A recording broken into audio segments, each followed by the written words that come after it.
solution for systematic literature review. That does not mean we are AI only, and you still need to do the work of both configuring and checking all the research involved. But we are aware of how intensive systematic review processes before Nested Knowledge were. Gathering data into an Excel sheet is certainly quite intensive. And so we built out as many capabilities from the beginning to the end of a review process. So by that, I mean, if you are starting from a search, we have a smart search that can help you turn a research question into a query and then run that on multiple databases directly in the technology. Then we have multiple smart screening options, both hybrid, so you screen alongside an AI, and fully AI screening built into the tool so that you can do both more rapid reviews and fully curated reviews.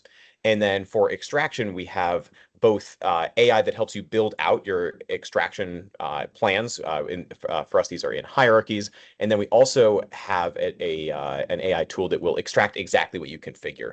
And I think the latter might be of more interest tonight. What does this offer as an output? Well, the first output is quite literally in the software. You can build out Excel sheets. You can add your insights. You can create interactive visuals, some of which are exposed here on the left. But you can also save a lot of time. In independent time tests, people have saved 85% of time savings over Excel-based methods, and we have validated the accuracy of this AI for your chosen purpose. That does not mean that you should not check it. It means that you should be very careful as you're configuring and examining, but you should be able to use this AI to accelerate each of those key research steps of searching the literature, screening, and extracting from. Nested Knowledge is used relatively widely. Not only are we used in hundreds of academic published systematic reviews, we've also been adopted by pharma companies, by research institutions, by some HTA agencies, and of course, we are very, very happy to be supporting this P&T competition and offer you free access to the tool throughout. We hope this is an educational opportunity, not just in systematic review and in dossier construction, but also in best uses of AI at the forefront of the field. We even think that AI skills or nested knowledge skills in the P&T space or in the pharma space might be a unique skill offering that you can bring to the table in the future. All right, just one more slide, which is, sorry, clicked right past it, just to show the key steps and what you should be able to utilize within the technology. For search, we have something called Smart Search, which we validated against Cochrane reviews. You can see the accuracy and time savings for each step on the left here. For screening, again, we have multiple options. We have both a hybrid screening and a fully AI screening. For data extraction, I'm going to recommend that for this review, you're likely going to be using our more adaptive smart tags. So that is tags that you configure and that the AI extracts based on exactly what you input. And that really puts the onus on you in terms of configuration, but can assist you with the execution. So hopefully a minimally invasive PowerPoint in order to tee up the actual technology demo.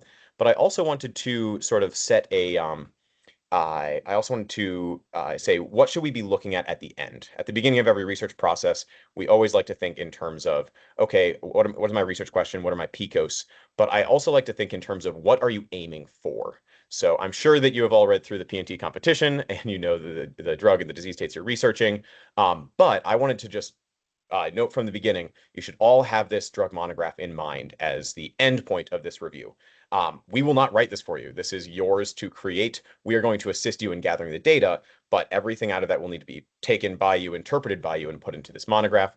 You should treat this, though, as the set of inputs, right? So whatever is going to be the output in each of these, you're going to want to have as a potential input into the platform. So I'm sure that you've reviewed these in advance, or if not, you should review them in advance of jumping into the platform to figure out what questions you're actually going to ask within the platform and build backward from effectively your protocol, or in this case, oh, sorry, I just overheard an exit. I'll just keep rolling through. This can effectively be your template or your protocol or your structure that you can draw from when you are creating those questions. So when I say that it will depend on you to configure the AI correctly and then check its answers, that configuration doesn't have to be off the top of your head. It can be driven by each of these categories that are going to become your final outputs. And I love to see in here the PICOS framework. If you aren't familiar with the PICOS framework from your education, I 100% recommend making this the center of your future research. It is an incredibly useful framework for framing any question about clinical treatment efficacy, safety, really cost effectiveness, epidemiology, anything within the medical literature. And that will be the framework that we will be using within Nested Knowledge as we proceed here. So with those two things teed up, what does Nested Knowledge offer and what are you aiming for in this P&T competition?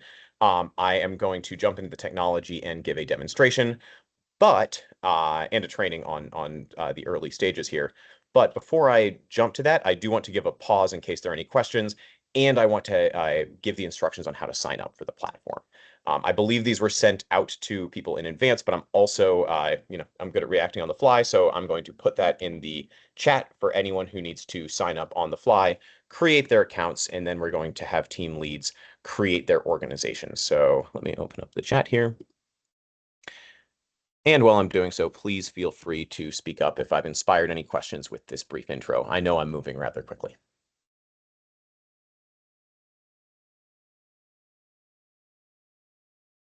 All right. I'm going to take that to mean everyone's keeping up and knows exactly what we're going to be doing, both in the platform and for the final dossier outputs. I kid. Okay, I have put the link for signing up in the chat. I will also show this on my screen. So once you go to that link, you should go into the upper right-hand corner. It should say, I'm going to open this quickly in. Here we go. You're going to go to the upper right-hand corner and you're going to say sign up. You should sign up with the email that you plan to use to sign into Nested Knowledge. Once you hit sign up, it will take you to a page where you enter your name, email, password. Once you sign up, there will be a verification email sent to you. You will need to verify before you're fully into the platform. And the way you know that you have succeeded in your sign up is that it will say your name in the upper right-hand corner. So at the end, you will have gone from sign up in the upper right-hand corner to your name. Should be very straightforward, and I mostly want to get this finished off to make sure that we get everyone signed up so I can give you that access I promised. And then for team leads, once you have done so, I have further instructions. And I'm not sure if we should like have some pauses to allow for everyone to take these actions. I do want to leave enough time for the training, but I also want to make sure people are getting their proper access.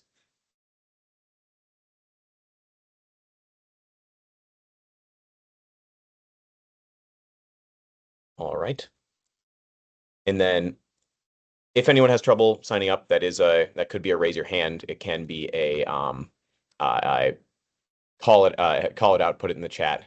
And if you are very much struggling and you want support that's offline, I'm also going to put our support email in the chat. I know it can be a little intimidating to ask in front of 46 other people about a sign up issue. So if you are having trouble signing up, you can always email what I just put in the chat, and we will help you offline to make sure that you're getting access to the technology. And then for team leads, to ensure that everyone gets full access to the platform, I will have one more step for you. I'm going to go through it right now. This is being recorded, and I have a video that I'll send in the chat in case you have confusions as you're going. But once you sign in, simple task, click your name, go down to organizations, and create an organization with your P&T team's name. Once you have done so, I've already put our support email in the chat. Please email your organization name to that email, and we will mark you for full Nested Knowledge access. It doesn't have to be in real time, but I'd recommend doing it during the call in case you have questions. So sign up. You should see your name in the upper right-hand corner. If you're team lead, click on your name, add an organization, add new. Once you've named it, email our support team, and we will ensure that you are given full access to the technology for the entire period of the P&T competition. Hey, Kevin, just want to chime in and let everybody know that once again, we will definitely be sending these instructions and the video after the webinar. So don't worry. Thanks, Kevin.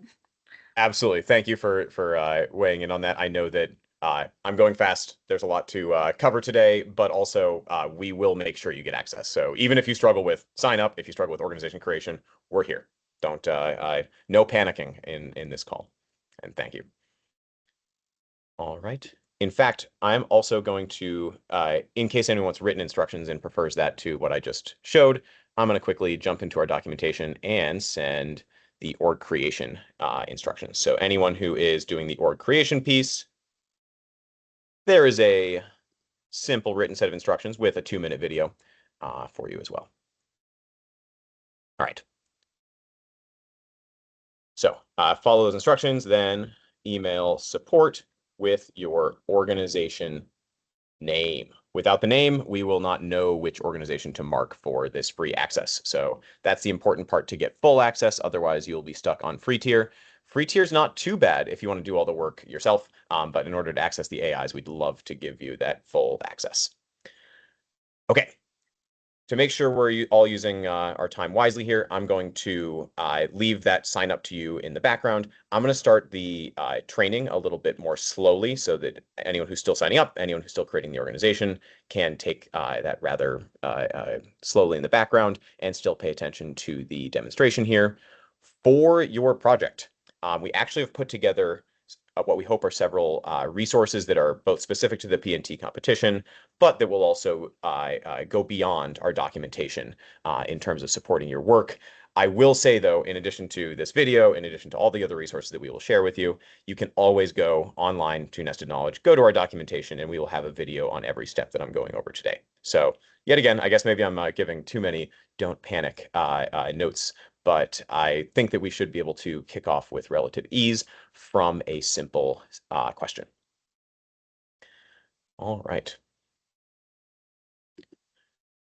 Let me go to my home page. For this training, I did put together a customized workflow diagram, which I will be sending as one of the materials from today. And I think this should help you sort of, get all the noise out and instead focus on what is my task from A to B to C whenever you're doing a review. We have lots of advice on this, but when it comes to the actual steps, you can always come back to this quick guide on going from your study protocol and design all the way through to your final presentation. So if I talk this through in general terms, what we will cover today is only the first part of this. I don't want to overwhelm, so we're going to start from a research question, effectively, how would you come into the platform and how would you move forward? We're going to show how you would run a literature search directly in the technology. And then if you are adding any records that go beyond the direct search in Nested Knowledge, how to import other files, and then we're going to go through the screening stage. So at the end of today's training, you should have all the tools that you need to go from a research question or protocol through the search to get your candidate records all the way through to your set of relevant records that you're going to be including for clinical, economic, and humanistic or epidemiological information in your dossier, or I should say your PNT competition dossier. All right. So following this workflow, we always want to start from a solid research question. I thought about whether I should demonstrate in the area of interest, but I thought that might be a little bit of a giveaway. So instead, in researching this, I thought I would do this on another therapy in a related disease area from our, let me do from Genentech, another related therapy, and I thought I would go through and show you how I would take on a similar research question in a different drug so that we're still showing the same process, but of course in a different therapeutic area. So starting from the creation of a project, you have already seen the first step there. All you need to do once you are logged in is go to Nests in the upper right-hand corner and click Create New Nest. Once you do so, give it a name as I have here. And when you're dropped into the project, you do have the option of putting your full protocol. If you're working in a team, this is really important, right? Good communication about what's coming in and what's getting kicked out. So I do recommend bringing in your protocol. You can copy paste from Microsoft Word right in here, but this is not AI, right? This is just you doing good communication and planning amongst your team. Where does the AI come in? It starts with that literature search. And this is actually where I think you should, especially if you're confused about any step in a literature review, this can be a saving grace to get you from a basic research question to your first query. Once I'm on the literature search page, I will call out that you do have the ability, as we've outlined in our workflow diagram, to import other files. So if you wanted to bring in a file that you've run on a different database, you can hit add, and then you'd import from that other database. Very straightforward. Export whatever search file. I tend to prefer RIS files when I'm doing so. You can search in another database, upload here, and that will be pushed forward directly into your screening process. However, the AI is not under Add Search, but in fact under the Smart Search button. So I highly, highly recommend that the first action you take after drafting your protocol should be to come in and execute a Smart Search. For this, we do offer an LLM refinement process where you can simply enter your research question. So for my related Genentech drug, I can ask about bevacizumab in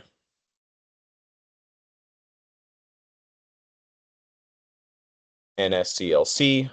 And I could offer more refinements at this point, but of course I can also just hit refine, and it will take me to the next step, which will be sussing out what my actual PICOs are. So my populations, my interventions, comparators, and outcomes.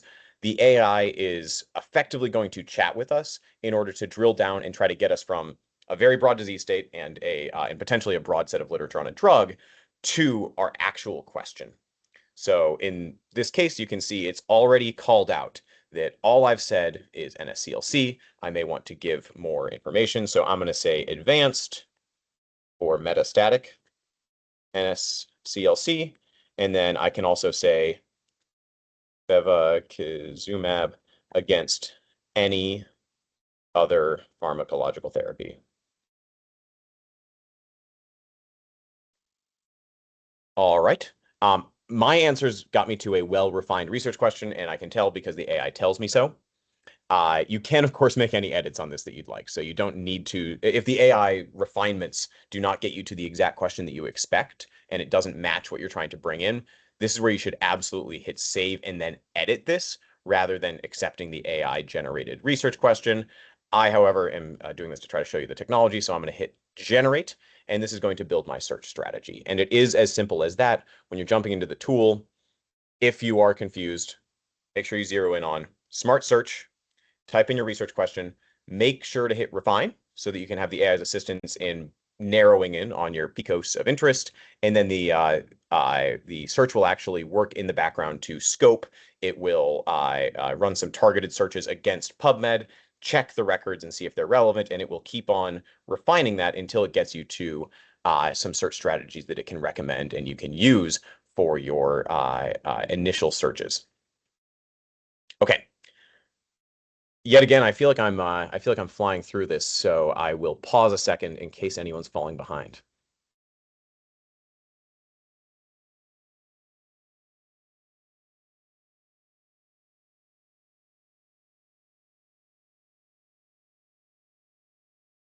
Amazing.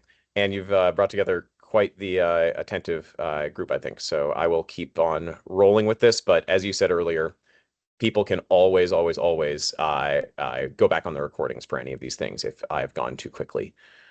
Okay, you can see that the AI didn't actually build out one query. It built out three. We do this on purpose because we know that you might have different priorities. If anyone's taken statistics, you know that you can sort of increase sensitivity by decreasing specificity in any sort of filter. For us, the larger queries are likely going to be higher sensitivity, so they're going to bring back more records of interest, but they'll be lower specificity, as in we're going to need to screen a lot more records that are probably not actually on point. So what I recommend in that case is read the exact query language and try to balance includes versus excludes, sensitivity versus specificity, and really drill down on what would this query logic actually mean in practice. So if I run this query, what types of records should I expect to result here? So for instance, if I zoom in on query number 2, I can see that it will bring back non-small cell lung cancer with multiple synonyms, and that's one of the things the AI helps a lot with. It can read mesh hierarchies, it can understand the synonyms of your initial search term, and it can build those out. It's then looked for bevacizumab, and it's found our brand name and any other pharmacological therapy. So in this case, we're not limiting on outcomes. We're not limiting on what would be reported beyond it must report NSCLC. must report our drug of interest, and it must report any comparator therapy that is pharmacological. I think that's relatively straightforward, but if you'd like, you can always expand or edit this in one of two ways. If you hit Explore, this will allow you to go to an environment where you will, I'll just show it very quickly, where you will be able to add and edit this using pills. So you don't need to be code competent in order to use this. All you're going to need to do is examine the underlying query, examine the records that come back from it, and you will be able to basically edit the query and refine it to exactly what you're looking for. I think this will be important for basically ensuring the comprehensive coverage of any search that you run. So this is certainly a way to get more of that human in the loop, more of that expertise from you in what might be of interest for these underlying records that would come in from your search. It is, however, optional. So I will show it quickly, but for anyone who wants to get from a search to a set of records very quickly, this is an optional refinement process. The advantage that I see in it is that we will automatically extract those PICOs. And I said I'd be coming back to this framework, but the populations of interest, the interventions and comparators, and the outcomes that are coming back from this are going to give me basically a snapshot of what am I actually going to find if I run the search as is. And if I see anything that seems off kilter with this, if I see, for instance, populations that are not NSCLC, if I see interventions that are not pharmacological, or if I see outcomes that are not of interest, I can always refine the search further, either by clicking in on some of these. Say I wanted to add chemotherapy as a term. I can see that pops up into the concept box and add that to my search. And then I can use simple pill organization to move this in and make it part of my search query. Again, we try to make this as easy as possible so you don't need to learn to code in order to build Boolean queries. However, you can refine this as much as you'd like. And you don't even need to draw these entirely from the set of recommended PICOs. You can always add another term. Let's say if I wanted to add in adverse or serious adverse events as an outcome of interest, I can add that, and as you can see, that will immediately drop our number of results by something like 90%, because now my query has an outcome limiter. And if I'm going to do this, I should probably think very carefully about what other outcomes might be of interest and group them in here. So, for instance, I could say, give me serious adverse events and also overall survival. And you can see I am basically just doing a quick code editing exercise where all I need to do is manipulate these pills, add concepts of interest, and it will get me to a set of records. Okay. Yet again, I will highlight that this is optional. If you want to start from the fully just AI recommended search, you can, from Smart Search, simply click finalize. So that adventure into human in the loop search is really to try to highlight that you should not just close your eyes and accept any AI query. Instead, you should be refining it to make sure it's on point for what you are actually searching for. However, if I do just want to click finalize here, I can then pick my search engine that I want to run this on. We do support more than PubMed. I'll actually call out that a really important other search engine could be OpenAlex, since this supports Semantic Scholar in addition to what Medline contains. But you want to run these sequentially. So I'm going to start by running this on PubMed. I can always come back and run this on other databases. And I can add a date filter. So I actually don't know if these are specified for the PNT competition. Sorry if I missed that and in the background materials. But if a date filter is relevant, this is where you would simply add it. Let's say I wanted only results since 2023. I can just type that in and it will limit down the records automatically. And I can select add. I can also set a repeat cycle, so this can be run daily or weekly or monthly or even quarterly and bring in new records that match my search. But I'm going to hit add and move forward to the next stage. Okay. Time check. I think we're actually in really great shape. I may even have some time for questions at the end at this pace. I think we are good on literature search as a background here, but that means it's a good time to pause. Any questions on Smart Search, on the search exploration process, that human in the loop exploration, or on imports? All three should be basically in your tool belt from this initial walkthrough. Hey, Kevin, it's Mitzi. Real quick question. Is there, with the steps that you just went through, is there something that could be an easy kind of mistake or oversight that students should watch out for? I love that question. Actually, let me list a couple. So in any search, the problems are always going to be, are you kicking out relevant studies, and are you over including completely irrelevant studies? I will say the number one way that I've seen people kick out includes, to me, that's like the biggest mistake that you can make in a systematic review, is missing something, right? Like if you run a search that's a little bit too large, you're just setting yourself up for a little bit of extra screening. Whereas if you put something in your query that restricts and keeps you from getting in the records at all that might be of interest, that's where you can run into issues. And so let me give a really, really concrete example. Let's run and do my search exploration. You saw that I explored, and I was just doing it as an example, but I added overall survival in serious adverse events. That limited our search down. I think we had about 2,700 records, and this reduced it by 1,000. So we've kicked out 1,000 records, and you might say, but Kevin, I only really want studies that report overall survival or serious adverse events. That may be the case, but remember, we're living in a world where authors get to define for themselves what is in their underlying abstracts. So make sure you are thinking about whether your outcomes of interest will actually be reported there.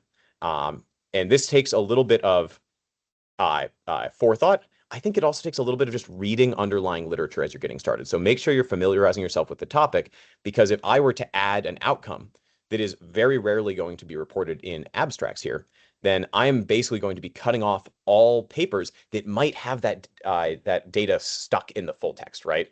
Our searches do not get everything out of the supplement number 1 in the text of your underlying record. It's going to focus in on abstract contents and keywords. That's really what we're searching here. So I guess that's even sort of an advanced error type. You're being very careful about your PICO, so you want to make sure you're only bringing in the populations and interventions and outcomes of interest. But if you haven't thought through what we're limiting when we add one of these, that can absolutely set you up for failure, where you're not even going to see relevant records in your initial screening.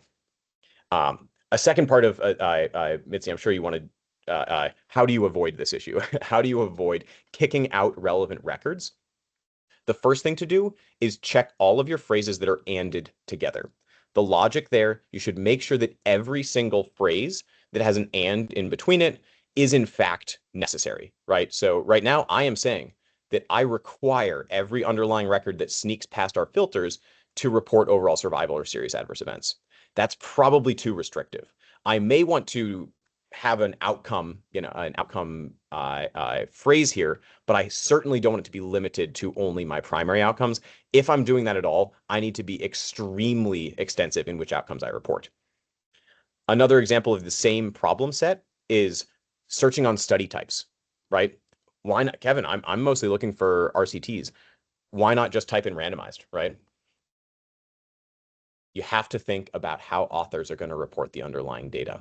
If your studies of interest are not going to have that exact phrase, make sure that it's not something that is in a required phrase. So make sure that it's not something that is anded with everything else. So here we are now getting only randomized studies that report overall survival and SAEs and these specific therapies and NSCLC. So each of those limiters is basically a potential loss, right? A potential missed record that wouldn't have that term, even if it is includable. So if you are going to do something like a study type limitation, that's actually something I would look up. There are more validated ways to do something like restrict to randomized studies, but I can tell you off the bat that if you just type in randomized, you are going to miss quite a few studies that don't quite say that in the abstract.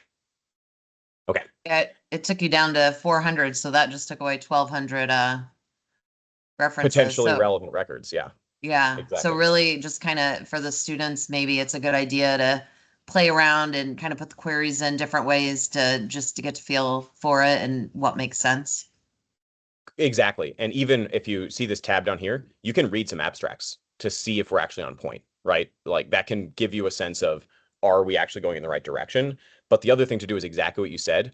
A little bit of time spent at the search phase can save you a ton of screening if you have careful forethought about what are all of my required phrases. And again, this is for you to define in your PICOs. All of that can be basically different logic, right? Different anded phrases together. For instance, what if I were to put bevacizumab as just one of my therapies of interest here?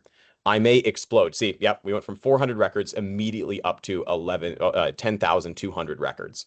So you can have an error type that goes the other way, where you're exploding the set of records that are actually of interest, or that are actually being brought here far beyond what's of interest to you. So you do have to be careful sort of both error types, right? The error type where you're too restrictive, and the error type where you've combined too many very common words into one phrase, and all of a sudden you're trying to download all of PubMed into nested knowledge, and that's a bad idea.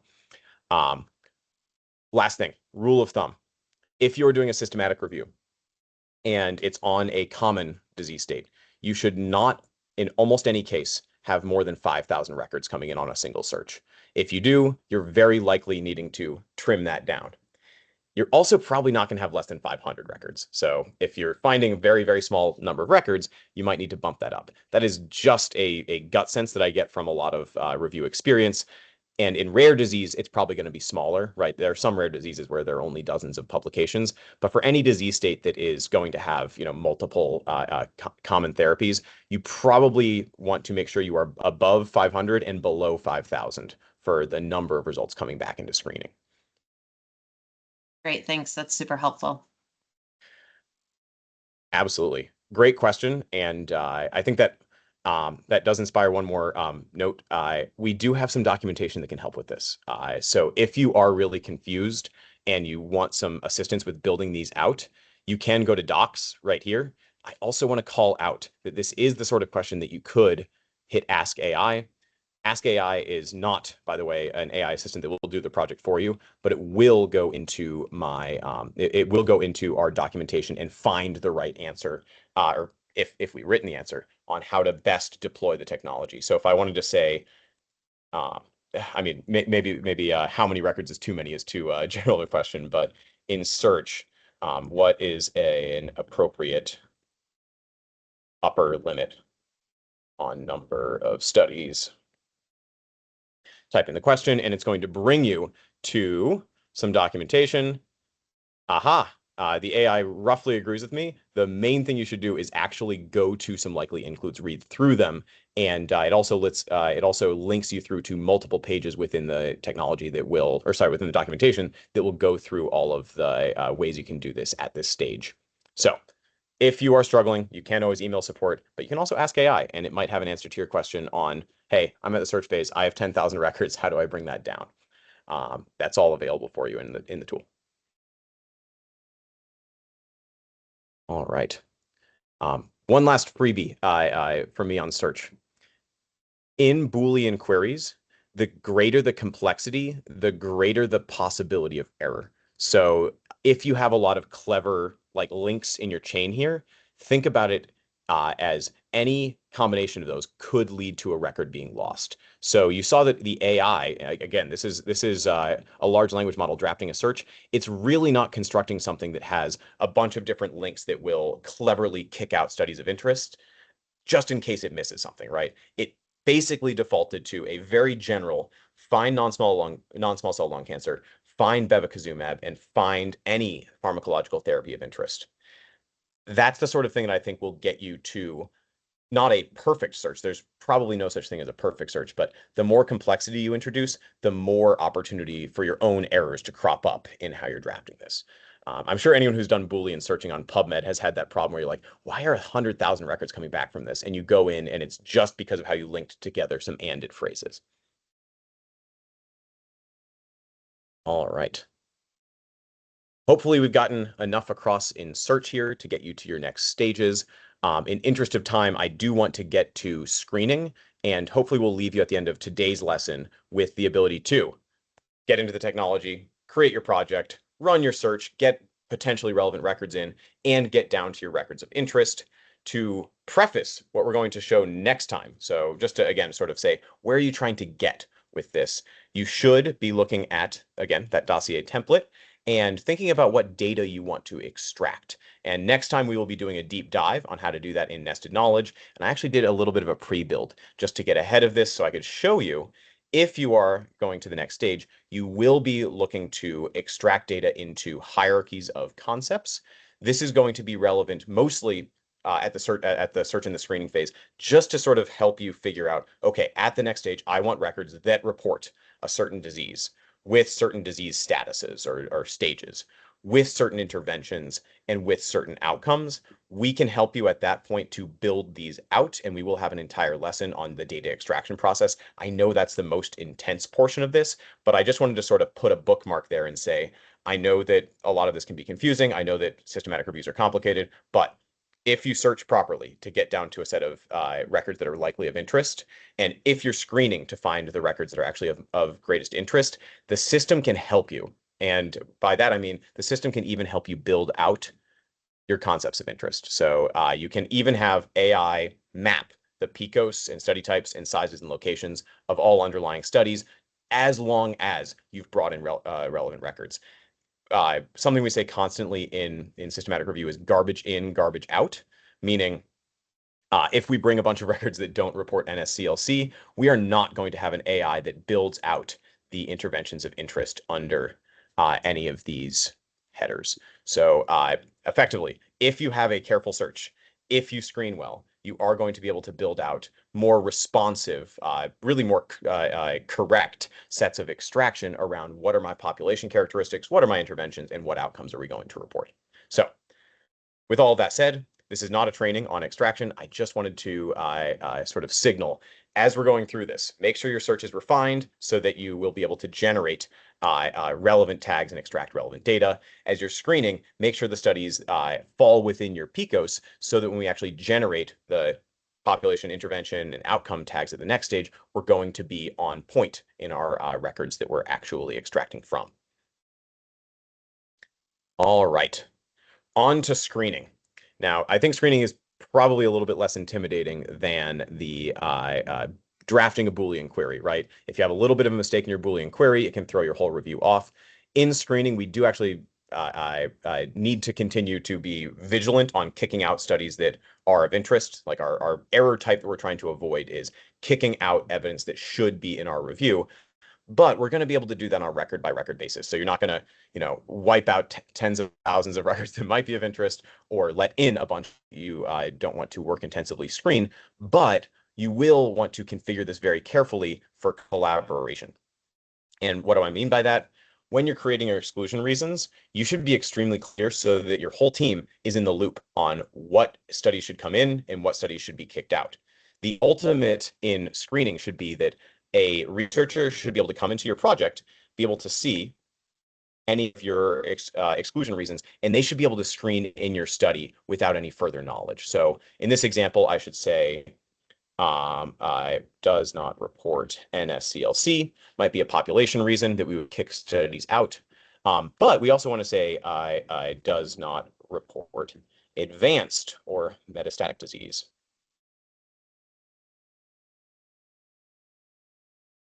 And I may also want to say not report adult patients only. This should be, this configuration exercise should be very much protocol driven. You should have already come together with your teams and decided what studies should be coming in, what studies should be kicked out based on individualized criteria. And I believe in the dossier template, they actually have a PICOS sheet where you can fill that in before you jump in and put these as exclusion reasons. So hopefully this will be plug and play when you get to it. But what you should really think about is I want to set up my exclusion reasons such that any intelligent researcher can take my reasons and apply them to the underlying studies without any further discussion or protocol reading. So to continue, let's say we wanted to make an exclusion criteria for intervention.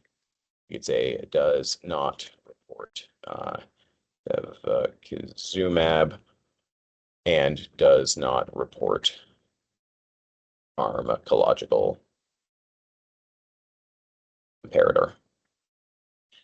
I should continue configuring these reasons, and you can see that I'm actually, I'm nesting some of these reasons underneath each other. That's so that when I'm actually in the screening queue, I can easily organize things by a population-based exclusion, an intervention-based exclusion. It should be very straightforward for me to view all these exclusion reasons, apply them here, and then of course, trace in the future why a study might have been kicked out.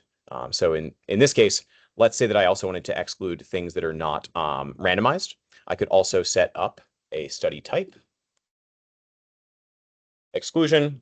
And when we're looking at this first study, I could even configure on the fly and say, not a randomized trial. And I can add and apply this reason, and it will move me to the next study and add that as an exclusion reason for the future. So if you need to, you can be reactive in effectively configuring screening reasons on the fly, but you should be able to also go back in to our configuration, place that under study type, maybe even spell all of our terms correctly, and make sure that this aligns with your protocol, right? If you're adding any reasons on the fly, it should be to reflect something you didn't consider in advance and that you want to be very specific about. So we would just continue screening in this way. This one is randomized. It does look like it reports bevacizumab, and it looks like it reports the wrong type of cancer. So we would kick it out as such. And we would simply keep screening on each of these. I think you can get into a bit of a rhythm. Be careful of, always checking each of your key inclusion reasons. Does it report the right disease? Does it report the right therapy? Does it report the right study type? And any hurdle that you hit should result in kicking out the study, right? We want to be completely systematic. It's a systematic review. We want to be completely systematic in how we treat every study. So there should be complete, unbiased filters for what should come in and what should be kicked out. This one looks like it is not randomized, and I can continue screening in this way. We have multiple, actually, I'm gonna pause right there. I know I keep on going quickly. Let me pause. Any questions on configuring screening or manually screening studies here?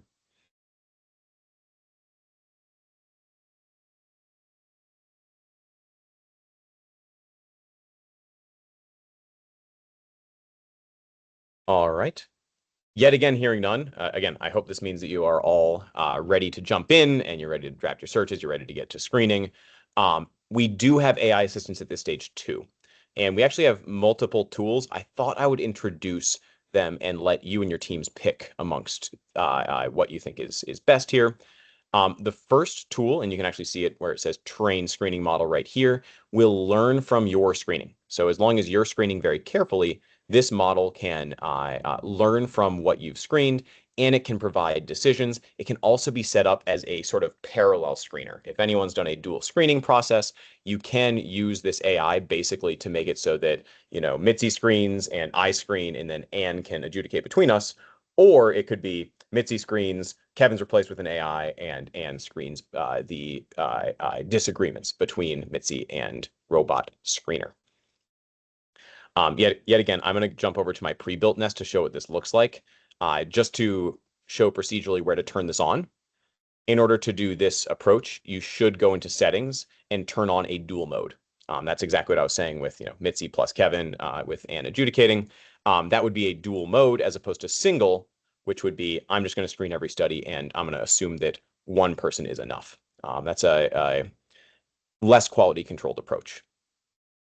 If you are in a dual mode, you can turn on the screening model as soon as you hit 50 studies screened, as long as you've advanced or included 10 of those. So you do need to do some fully manual screening before you get to this point. But once you do have some advantages with this model. The first and most important is that it will tell you how accurate it is. So if there is a set of studies that you've screened out and studies that you've screened in, the AI will tell you how many studies that were excluded were close to basically the 0% chance of inclusion, how many included studies are up near the 100% inclusion chance. And if you click over to cross-validation, it will tell you how accurate it is in multiple ways. And yet again, for the statisticians in the room, recall is effectively the AI is finding all of your included records. Precision would be it's kicking out the records that are irrelevant. So you could think about it as recall means the AI is catching what you want to include. Precision is showing that the AI is kicking out what you want to exclude. F1 is the harmonic mean of those. So a high F1 means you have both high recall and high precision. Accuracy is the percentage of correct decisions. So it's regardless of whether it's true positive or true negative, it's the total number of accurate decisions. And the area under the curve yet again, for the statistically inclined, we do describe this in detail in our documentation right here.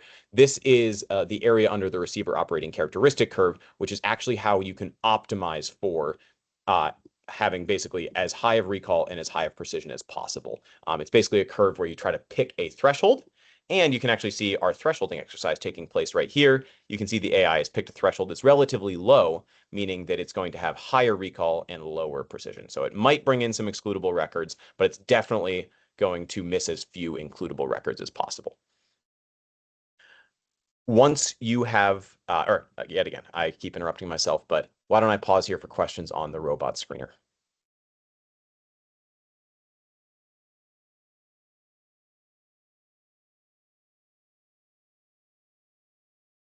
Amazing. I'm going to translate Mitzi's question forward from the search phase and ask it of myself at the screening phase. What is the main error type you have during screening? If you're screening as a group, I generally find dual screening to be a very effective way to have high quality control, but I also find that people fail to configure at the beginning, get halfway downstream, and then determine which mode is most relevant to them. So probably the number one error type that we see in nested knowledge is, for lack of a better word, lack of forethought about the configuration that will best suit you and your team. It is possible to switch midstream. I'm not saying that it's impossible to go back and change things, but you may end up doing one of the worst things ever, which is causing yourself more work. So to avoid causing yourself more work, I highly recommend when you are configuring screening, so when you're creating those exclusion reasons, and then when you're going into the settings and examining what we have here, make sure you're choosing the mode. So whether you want it to be dual or single, whether you're going to use the robot, think through all those choices in advance so that you don't end up needing to go back and redo any screening. Again, it's not impossible. You'll just be setting yourself up for extra work if you basically configure in one mode and then decide to switch midstream. All right. A couple of other choices, and I think that this is all left to you for the competition. Basically, more quality control means more time spent, but it also means more complexity. So you can choose to use that dual mode. You could screen in single mode, but you would be at risk of making an incorrect decision that is never curated. So if you want to be a little bit more careful, you can turn on that dual mode, screen with 3 people, and then once you hit 50 records, turn on the robot. And then just to show what that looks like when you're adjudicating, you'd be able to jump in and on any record, let's just grab an included record here.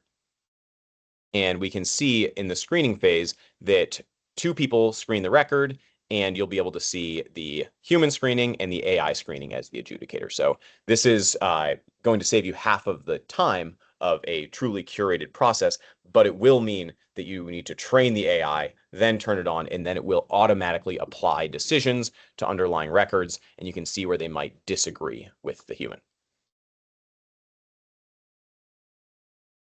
All right.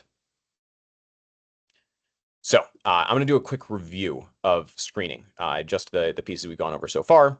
I'm going to jump back over to the one we've created on the fly here.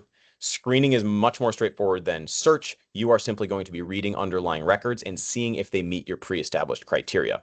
The number one thing you're trying to avoid is kicking out studies that are not of interest. So be very careful in how you configure these such that it is inarguable about, this is a filter. It's going to be an unbiased way to say things are in or out. And then when you are screening, manual screening is very easy. You can just select reasons from the dropdown, or of course you can add a reason on the fly. And then before you begin actually getting into the screening process in earnest, make sure you jump over to settings and determine whether you're going to use a dual mode, whether you're going to set up further quality controlled steps, such as 2-pass, which would be having abstracts as a separate stage and then a further screening stage with full texts. And then lastly, determine which AI you're going to use. We do have the robot screener as our most used and most validated model. So those who want to be careful and basically have that, Mitzi plus AI with an adjudicating, I might recommend that that is a good way to get down to your records of interest. And you do need to make sure you screen 50 records in order to train it. So that should still save you a lot of time over having 3 people looking at every record. But I think that that should also take some initial training. And before you even employ the robot, you may want to check the accuracy under cross-validation, because if in your specific review, you're seeing low recall, you're seeing low precision, you may want to screen a couple more records to make sure the AI has fully learned what you're actually looking for. And there's no perfection, but there certainly is such thing as too low of accuracy.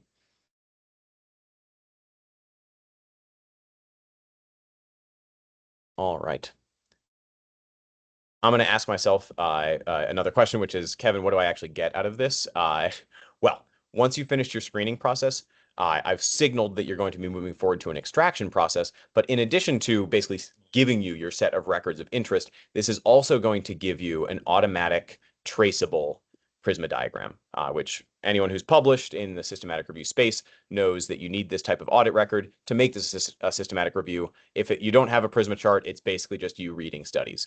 So this is going to automatically track where your records came from, any duplicates that were removed by the system, and then all the reasons that you've applied to underlying studies. So you don't need to worry about this as you're screening, but this will give you your final reporting of all studies that were kicked out, all studies that are coming in, and it will automatically queue up all studies into your tagging queue so that you'll be able to move forward, configure what you're going to extract, and then extract from those studies.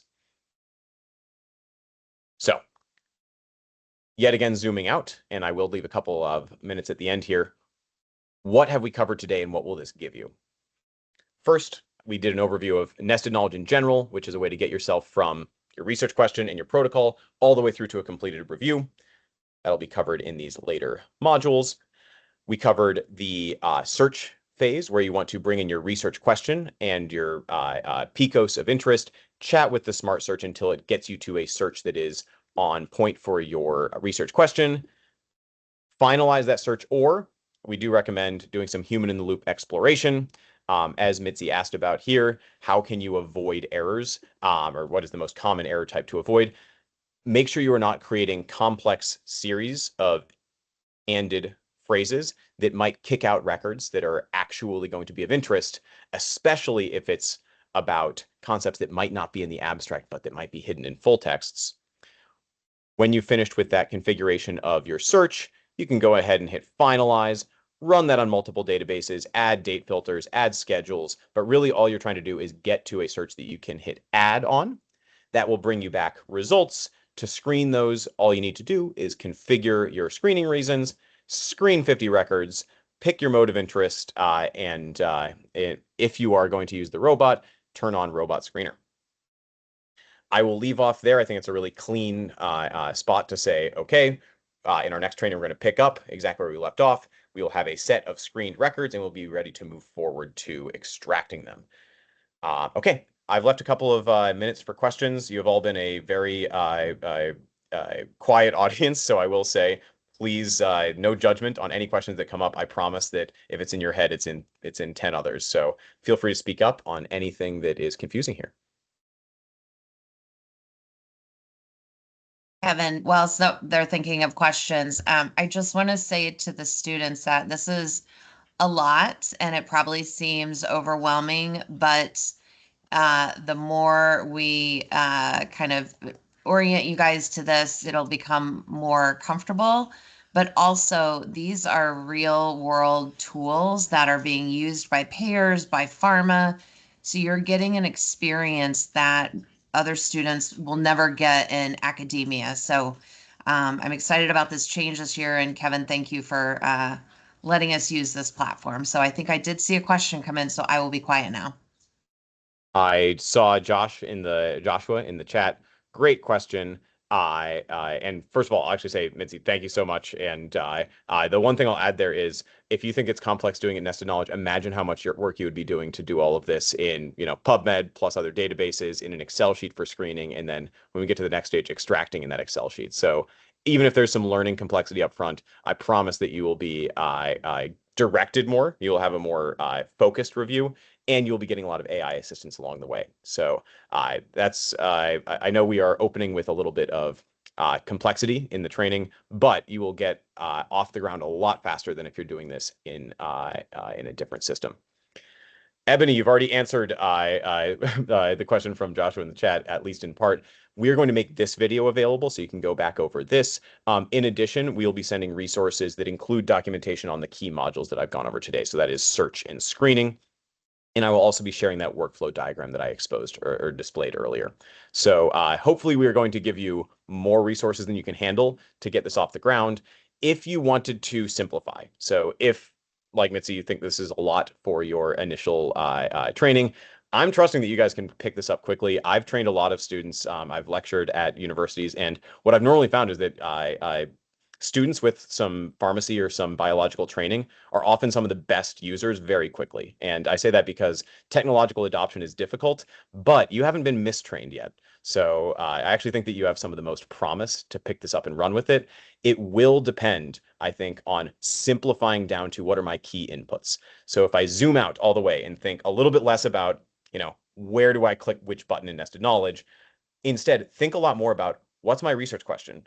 What populations am I interested in? What interventions and comparators? Which outcomes are we extracting? What types of studies are going to be relevant? Once we've got that set of relevant studies, what are we going to extract from them? If you think in terms of your goals in that way, if you think in terms of the boundaries of your review, you're going to be able to frame this a lot more narrowly, and you're not going to be stuck wondering which module is next.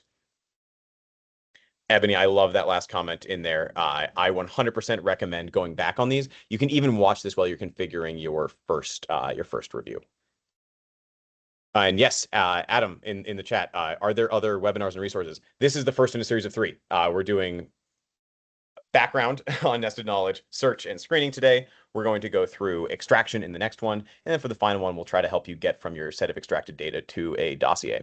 So expect that there will be more resources. I believe that all of those will be recorded as well. But Mitzi and Ann, you can correct me if I'm wrong.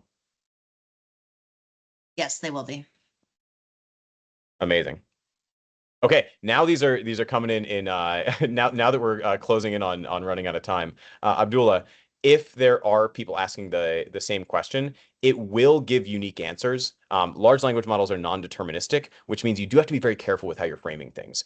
Small marginal errors in how you frame something can sort of amplify in what the AI is looking for. So, for instance, if when I was doing non-small cell lung cancer, and bevacizumab, if I'm framing it and I say like I want all advanced stage 2 and up cancers, then I might confuse the AI because obviously stage 2 is not in NSCLC an advanced cancer, and I'm going to get a very, very different review than someone who is very careful about their language there. So anything you're entering into any of the AIs here will get a unique answer. I will say if 2 people are entering the exact same query, you are likely to get very similar answers. So it's not that you will effectively get completely different results, but you will get a unique answer from the AI. All right. Any others? I know I don't want to take up too much time here. Thank you so much, Kevin. We really appreciate your time tonight, and thank you everyone for your questions and attending tonight. Of course, if you have any other questions that come up, please feel free to email us at any time. Just before we sign off for the night, I just want to run through quickly a few reminders and information. So we do have 2 more upcoming webinars in the series. One is in November and the next is in December. So please feel free to use the link that I dropped in the chat or the emails that went out to register to get the meeting links for those webinars in the series. And just a reminder that the platform will only be available to P&T competition teams. And of course, please reach out to the Nested Knowledge platform, help email there. The next webinars will be covering the mapping and tagging to the drug monograph, advanced features and tools. So please register for those. And just a reminder to save the date for the Cobenfy overview webinar that will be facilitated by Bristol Myers Squibb. This webinar will not be recorded, so we definitely encourage at least one of your team members to attend this. You can register for this also through the AMCP Foundation calendar, as well as any links that have been shared on social media and through email. So please make sure you attend that to get an overview and have a chance to ask questions about the study drug for the competition. We also have the November 21st final deadline for creating a school account and registering your school's intention to compete, as well as the January 19th deadline of your entry to the competition. And please reach out to the P&T competition webpage for more information on that. We also have a lot of great general P&T resources. These are all available on the 2026 P&T competition page on our foundation website. We have archive sessions and training webinars. We've got our guide to the P&T competition and an example drug monograph. But what's new this year is we have a key P&T skills module series that have been newly recorded over the summer for you to use. And of course, we have our managed care pharmacy primer series. And the last few reminders, just that any questions about the competition can be directed to the P&T AMCP Foundation email. You can sign up for the newsletter here to stay up to date on all the information for the competition, including deadlines. And remember that student membership is required. You must be an active paid membership to be a part of the competition. So please join today if you have not already. And the competition materials, again, must be submitted no later than January 19th. So thank you again to everybody who's joined us tonight. We're very excited to see you at the next webinars in the series. Any questions, please reach out to us at any time. Have a good night. Thanks, everybody. Thank you. Thanks, Kevin. Thank you.